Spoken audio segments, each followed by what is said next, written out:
Fais-moi voir ta gloire ce soir, Jésus. Comme Moïse.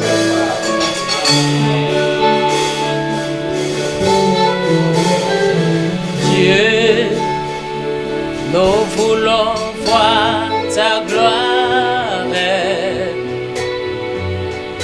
Descends en ce lieu parmi nous. Dieu, nous voulons voir ta gloire. Descends en ce lieu parmi nous. Oh Dieu,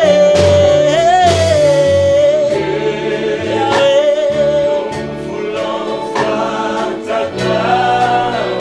Descends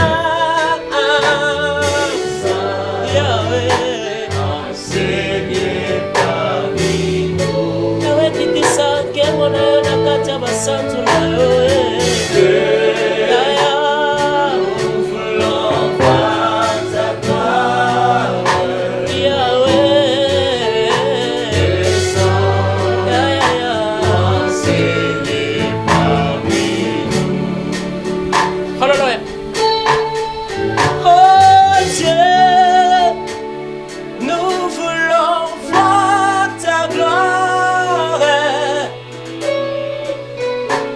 descends un seul parmi nous.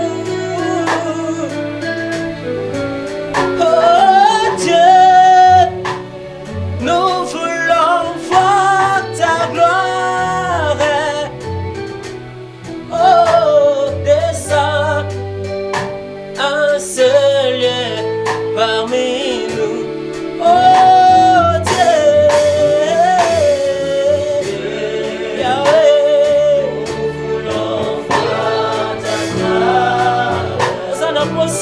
mona ke mona yo Kataba santu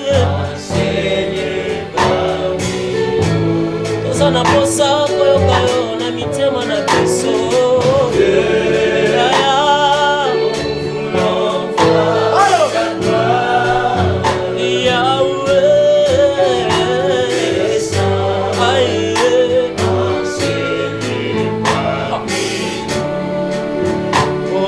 Chantons gloire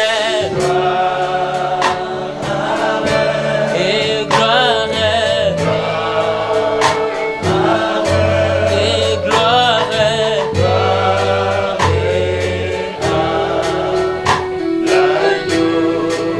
oh chantons gloire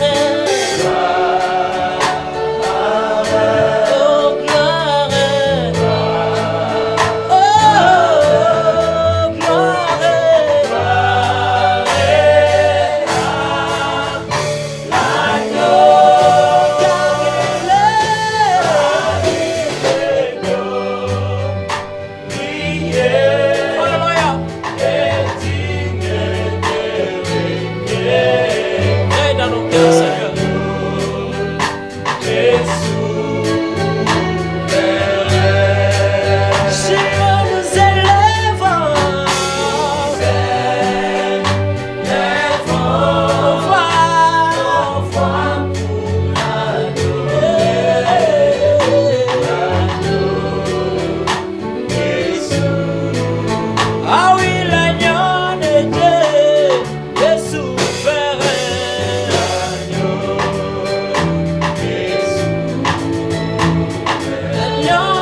Ah oui, l'agneau de Dieu est souverain.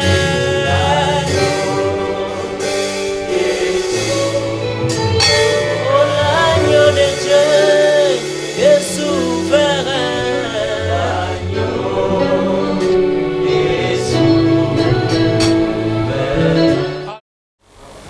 Bien, on peut se recueillir devant notre Dieu avant de débuter notre mission d'aujourd'hui. Père créateur du ciel et de la terre, nous voici encore une fois devant toi ce matin, afin de partager le pain de vie, ta parole qui est Jésus, à toutes les nations, à tout peuple, toute race qui est sur cette planète. Seigneur, quand tu as voulu sauver le monde avec sa sagesse, n'a pas pu, mais dans ta sagesse, tu as voulu le sauver par la prédication de la parole. Qui pourra, Seigneur, sans toi, porter ta parole jusqu'au fond du cœur? Cher Saint-Esprit, nous acclamons ta présence. Assiste-nous, touche nos cœurs. Ramène-les à toi. Je te demande, Seigneur, que la puissance du Saint-Esprit, que le vent du Saint-Esprit puisse souffler sur ce pays, sur ces lieux, sur cette ville et dans chaque continent. À toi la gloire. Il n'y a que toi qui peux ramener leur cœur. Je te demande, Seigneur, de les garder attentifs jusqu'à la fin et que le Saint-Esprit les inspire et les guide afin de digérer ta parole. Nous avons ainsi prié au nom de notre Seigneur Jésus-Christ. Amen. Voilà, peuple de Dieu, frères et sœurs, ce matin, nous allons lire dans quelques textes dans les livres des psaumes de David, au chapitre 67, verset 3, barre 1 Timothée, chapitre 3, verset 16, et barre deuxième livre de Samuel, au chapitre 7, verset 23. Nous pouvons lire ensemble. Si vous avez votre Bible avec moi, ouvrez-la s'il vous plaît. Nous sommes d'abord au livre des psaumes, au chapitre 67, verset 3. Afin que l'on connaisse sur la terre ta voix, et parmi toutes les nations ton salut. Ouvrons maintenant dans 1 Timothée, au chapitre 3, verset 16. Et sans contredit, le mystère de la piété est grand, celui qui a été manifesté en chair, justifié par l'Esprit, vu des anges, prêché aux gentils, cru dans le monde, élevé dans la gloire. 2 Samuel, chapitre 7, verset 23. Est-il sur la terre une seule nation qui soit comme ton peuple, comme Israël que Dieu est venu racheter pour en former son peuple, pour se faire un nom et pour accomplir en sa faveur, en faveur de ton pays, de miracles, de prodiges, en chassant devant ton peuple que tu as racheté d'Égypte, des nations et leur Dieu. Voici ce que la parole de Dieu déclare. La parole de Dieu nous dit, afin que l'on connaisse sur la terre ta voix. Ici, Dieu insiste à ce que sur toute la terre, que ses voies soient connues. Et parmi toutes les nations, ton salut. Le mystère de la piété est grand, prêché aux nations et cru dans le monde. Et est-il sur la terre une seule nation qui soit comme ton peuple, comme Israël que Dieu est venu racheter pour en former son peuple et pour se faire un nom. Dieu parle ici des nations. Il parle des nations. Il dit que toutes les nations de la terre ont été créées par Dieu. Mais dans sa providence, Dieu s'est choisi un peuple qui porte son nom, le peuple d'Israël. Il s'est choisi un peuple. Ce peuple est séparé et différent de toutes les nations qui sont sur la terre. Il a choisi un peuple comme tel. C'est dans sa providence. Ainsi, frères, nous allons aborder de voix de Dieu envers maintenant d'autres peuples, envers un second groupe d'hommes, les nations. Voilà ce que nous devons parler ce matin, les nations, tout simplement les nations. Nous avons déjà parlé d'Israël. Israël, qui était un peuple choisi par Dieu. Et nous avons largement parlé là-dessus. Et maintenant, nous abordons un second groupe d'hommes, les nations. Nous allons parler maintenant des nations.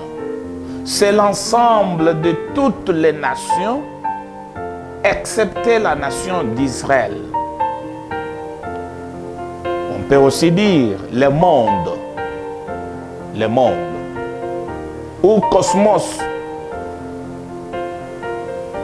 Il y a là-bas la convoitise de la chair. Il y a la convoitise des yeux. Il y a aussi la convoitise, l'orgueil de la vie. C'est un peuple qui se fait, qui se donne à n'importe quoi. Dans le monde, tout se fait sans le consentement divin. Il y a là, comme je viens de le dire, il y a la convoitise de la chair, il y a la convoitise des yeux et l'orgueil de la vie. Israël est un peuple composé seulement de descendants de Sam. Et ce peuple est au centre de l'histoire des nations. Il fut distingué de celle-ci par l'immense faveur que ce peuple appartient seul à Dieu. Il a eu cette immense faveur d'appartenir à Dieu comme un seul peuple que Dieu avait choisi sur la face de cette planète. Et par l'honneur insigne de posséder le trône de Dieu qui siège entre les chérubins. Donc c'est pourquoi Israël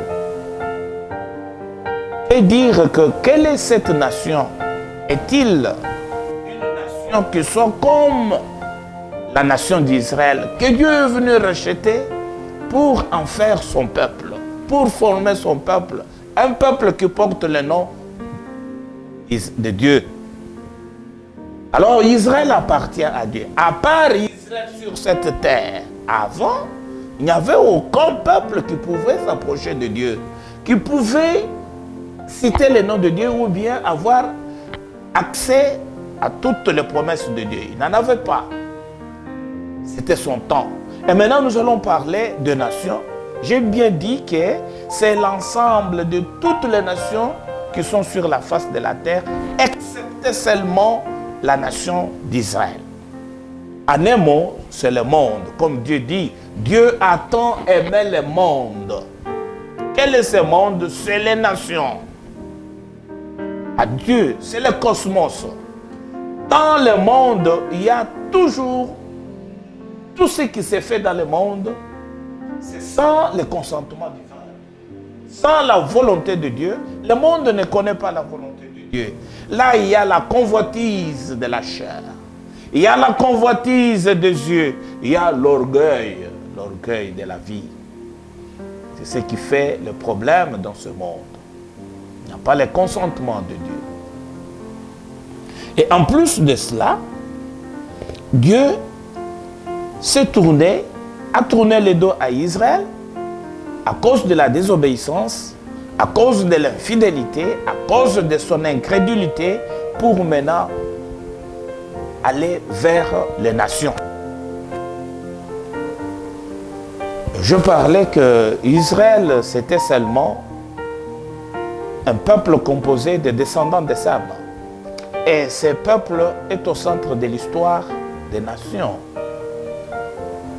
Il fut distingué de celle-ci à cause de son immense faveur d'être un seul peuple de Dieu et à cause et par l'honneur insigne de posséder le trône de Dieu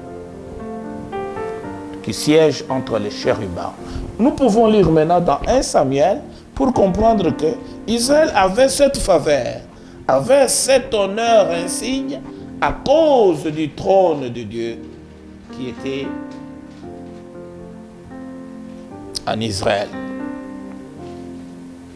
1 Samuel, au chapitre 4, verset 4. Le peuple en voyant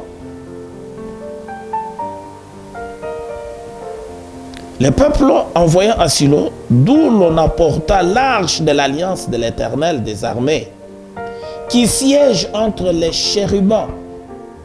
Voilà. Les deux fils d'Élie, Ophni et Phiné, étaient là avec l'arche de l'alliance de Dieu. Même dans n'importe quelle circonstance qui semblait un peu difficile ou bien qui pouvait créer un peu de trouble dans l'esprit des Israélites, ils amenaient l'arche de l'Éternel. C'est pour ça qu'il dit que Israël avait cette faveur. Israël avait cet honneur insigne de posséder le trône de Dieu qui siège entre les chérubins. Donc Israël avait cette immense faveur à cause du trône de Dieu qui siégeait entre les chérubins. C'est là qui a caractérisé le système de nations jusqu'à Nebuchadnezzar. Et durant cette période, Dieu avait pris le titre de Seigneur de la terre. On l'appelait le Seigneur de la terre. On ne l'appelait pas seulement le Seigneur d'Israël, mais pendant cette période-là, jusqu'à Nebuchadnezzar, jusqu'à l'apparition de Nebuchadnezzar sur la scène, Israël, ou bien Dieu a pris le titre de Seigneur de la terre. Et ce titre étant lié à la présence de l'arche, trône de Dieu en Israël. C'est-à-dire, Dieu avait son trône uniquement en Israël. À part d'autres nations, il n'y avait aucune nation où Dieu avait installé son trône. Le trône, le siège de Dieu. Dieu n'écoutait, avait seulement une vive attention, prêtait seulement à la seule nation d'Israël. Donc, le Seigneur a pris ce titre-là, qu'il est le Seigneur de toute la terre, comme nous l'avons dit dès le début, afin qu'on connaisse, que tout le peuple connaisse, qu'on connaisse le voie de Dieu sur la terre, et que parmi les nations, ton salut. Alors d'abord, le premier peuple que Dieu a choisi, c'était Israël. Ensuite, les nations. Donc on peut diviser l'histoire des nations, puisque nous parlons des nations, on peut diviser l'histoire des nations en 3 phases. À savoir, première phase de cette histoire des nations, c'est l'état embryonnaire des nations. Le début des nations. C'est une période qui va de Caïn à la tour de Babel. C'est ça, la toute première phase des nations.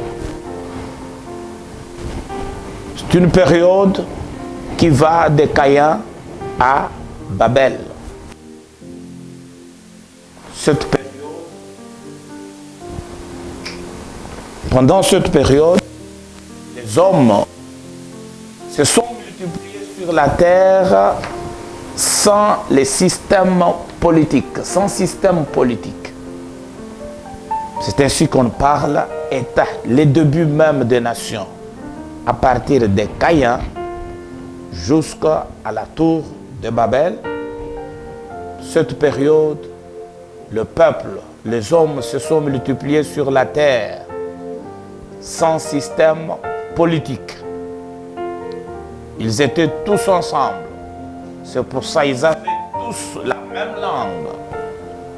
C'est pour ça qu'ils ont eu l'idée de construire une grande tour pour aller voir Dieu.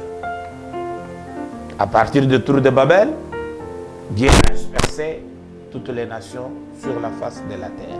C'est ça, première phase de l'histoire des nations. La deuxième phase de l'histoire des nations, c'est l'histoire des nations de Babel à Nebuchadnezzar. Période d'idolâtrie sur toute la terre. Là, le monde vivait sans Dieu. Ils étaient dans l'idolâtrie. Ils adoraient des statues de dieux de pierre, de dieux de bois. Le monde entier était dans l'idolâtrie. Puis, Dieu a appelé parmi ceux qui adoraient, parmi ces idolâtres, Dieu d'amour a appelé Abraham. Après Abraham, nous avons le peuple que nous appelons le peuple d'Israël. La délivrance de ce peuple du pays d'Égypte. Leur entrée en Canaan. Et ensuite, leur transportation vers les nations. Le peuple a été, les Israélites ont été transportés à cause de l'incrédulité vers les nations. Voilà comment a débuté le temps des nations. Donc, dans la deuxième phase, la deuxième période, la deuxième partie de l'histoire des nations, c'est de la tour de Babel jusqu'à Nebuchadnezzar. C'est-à-dire quand on a appelé Abraham, de sortir de Ur de Chaldée, de la même manière jusqu'aujourd'hui, peuple de Dieu, Dieu ne fait qu'appeler une personne. Il appelle individuellement, il ne s'adresse pas à tout le monde, ou bien à toute la famille, ou bien à toutes les tribus. Quand nous parlons maintenant d'Israël, Israël est sorti d'un seul homme, Abraham, qui a été appelé. À cause de sa foi, à cause de son obéissance à Dieu, Dieu l'a tenu comme ami de Dieu. Pourquoi? Parce qu'il est sorti de son pays et s'en allait dans un endroit qu'il ne connaissait pas, mais par la foi. De la même manière, jusqu'aujourd'hui, Dieu sait vous retrouver là où vous êtes, parmi une multitude de peuples qui se trouvent, parmi la multitude de personnes qui se trouvent sur cette terre, Dieu sait vous retrouver. Pendant que vous suivez, pendant que vous visualisez cette vision, cette vidéo, c'est l'appel de Dieu. Dieu vous appelle. C'est Dieu qui vous appelle, comme il avait appelé Abraham. Il a dit, Abraham, sors de ton pays, de ta patrie, laisse ton père, laisse ta mère. Dieu a appelé. De la même manière, il appelle jusqu'aujourd'hui. Et quand vous entendez ces messages ce matin, c'est l'appel de Dieu qui vous dit, n'endurcissez pas votre cœur.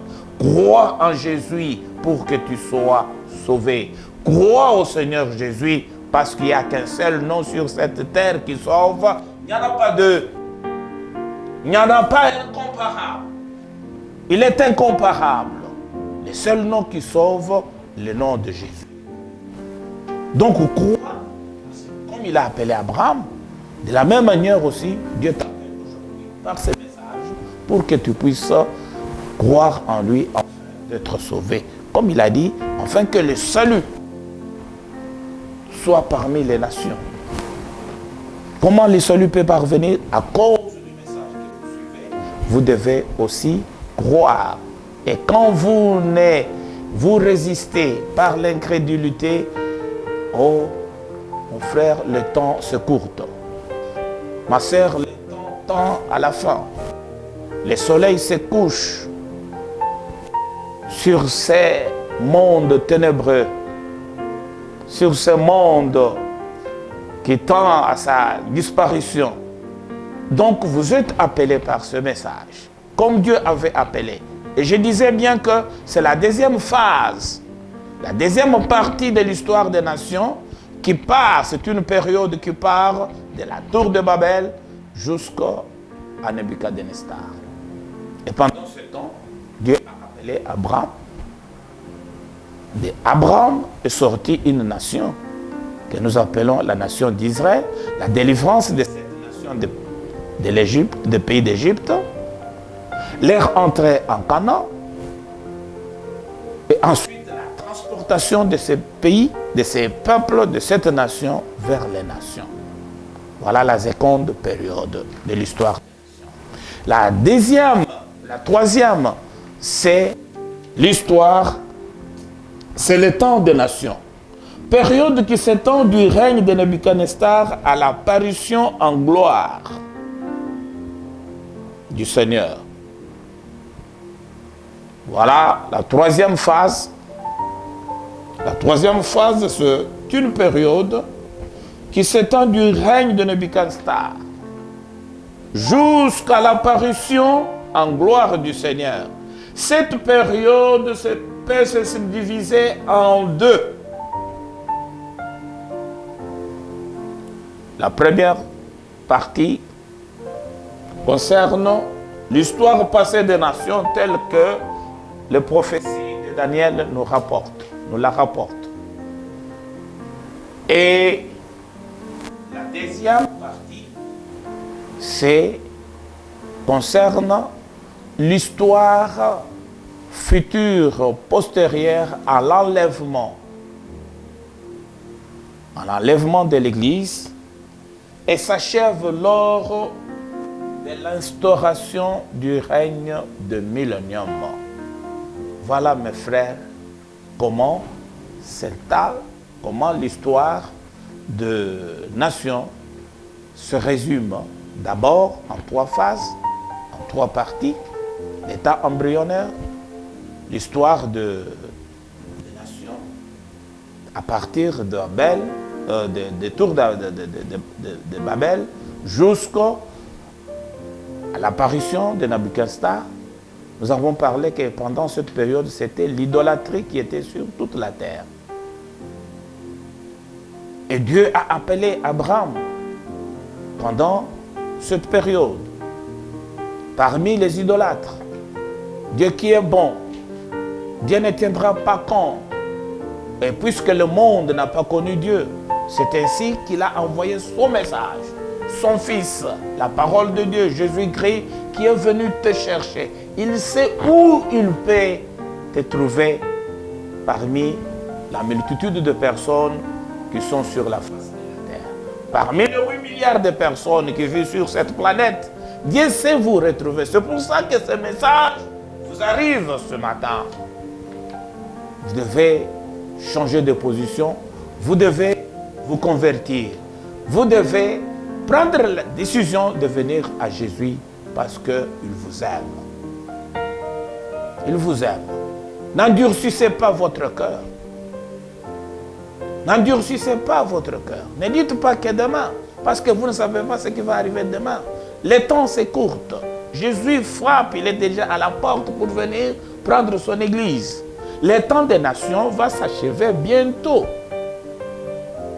Nous voyons les événements auxquels nous assistons actuellement. Vous pouvez dire que ça va s'améliorer, on trouvera ceci. Avec la sagesse humaine, l'homme prétend être capable de donner des solutions à tous les problèmes, aux dilemmes issus de tous les problèmes. Mais sachez bien que c'est la sonnerie d'alarme que Dieu sonne pour vous avertir. C'est une sonnerie pour le monde incrédule. C'est une sonnerie pour l'Église. C'est une sonnerie pour la religion officielle. À vous, c'est votre tour. Comme Dieu a tourné le dos contre Israël, et maintenant il est vers vous. Voilà que la période s'étend vers sa fin. Nous nous acheminons plus rapidement vers la fin de cette période de la grâce. La période où Dieu tend ses mains en appelant les peuples, en appelant ceux qui sont incrédules. Il dit, venez à moi, vous tous qui êtes fatigués, qui êtes chargés, je vous donnerai du repos. C'est Jésus qui vous appelle. Jésus, c'est la parole de Dieu. C'est le message que vous recevez ce matin. Vous devez quand même prendre la décision ferme de tourner le dos contre tout ce que vous faites. Parce que dans le monde aujourd'hui, dans le monde, il y a seulement que 3 choses que nous avons citées. La convoitise de la chair. On essaye un peu de se convoiter les uns les autres. La convoitise des yeux. On aime un peu s'emparer de ce que les autres possèdent. Et l'orgueil de la vie, c'est tout le monde qui se tape la poitrine, qui est capable de faire n'importe quoi. Les orgueilleux. Le monde est plein des orgueilleux. C'est ainsi que dans ce monde, dans ce cosmos, Dieu est venu jusqu'à vous ce matin par ce message pour vous ramener à lui afin d'être sauvé des catastrophes, des cataclysmes qui va exploser bientôt. Chers frères et sœurs, voilà la période des nations. Les nations, j'ai bien dit que c'est toutes les nations qui sont sur la face de la terre, excepté Israël. Ça s'appelle le monde. Dieu a tant aimé le monde. Il avait choisi Israël. Mais à cause de l'infidélité d'Israël, à cause de son incrédulité, à cause de sa désobéissance, Dieu a tourné le dos pour se diriger vers les nations, vers vous, vers moi, pour nous appeler afin d'être avec lui dans l'éternité. Quelle grâce! Nous appelons cela tant de grâce. Pourquoi vous devez refuser cette grâce qui vous est tendue par Dieu? Pourquoi? Pour quelle raison? Vous n'avez pas de raison. Revenez, faites la volte-face, tournez le dos à tout ce qui vous trouvez comme plaisir dans ce monde. Le monde va passer avec tout ce plaisir. Il ne restera que la parole de Dieu. Cette parole que vous attendez maintenant. Cette parole qui frappe à vos tympans. Cette parole qui touche votre cœur ce matin. Reviens. Vous avez cette occasion, cette opportunité. Dieu a appelé. Voilà le plan de Dieu. Nous avons maintenant le plan de Dieu pour le deuxième groupe d'hommes. C'est nous que nous appelons les nations. Le premier groupe, c'était les hommes qu'on appelle les descendants de Sam, les enfants d'Abraham. Et maintenant, Dieu a laissé ce groupe. Voilà qu'il a tourné vers nous. Allons-nous aussi agir comme les Israélites? Pour être incrédules, pour être désobéissants. Vous dites que vous fréquentez une église. Mais essaye un peu d'être conséquent avec ta conduite. Comment vous vous comportez? Est-ce que vous obéissez à la parole de Dieu? Chaque jour, vous allez à l'église. Mais il n'y a aucun changement dans votre vie. Vous n'expérimentez jamais Dieu. Dieu a dit, si vous n'êtes pas baptisé du Saint-Esprit, vous ne l'appartenez pas. Et tous ceux qui sont conduits par le Saint-Esprit sont fils de Dieu. Voilà, frères et sœurs, cet appel. Voilà comment Dieu vous supplie ce matin. Pourquoi vous allez refuser? Pourquoi vous allez vous endurcir? Vous allez vous enorgueillir? Vous allez rester toujours dans le même état? Sachez bien que sur quoi nous comptons, tous ceci vont disparaître. Vont disparaître.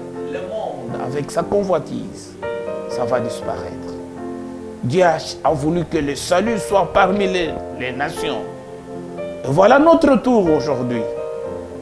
Et comme il a fermé la porte pour Israël, il fermera aussi la porte pour les nations.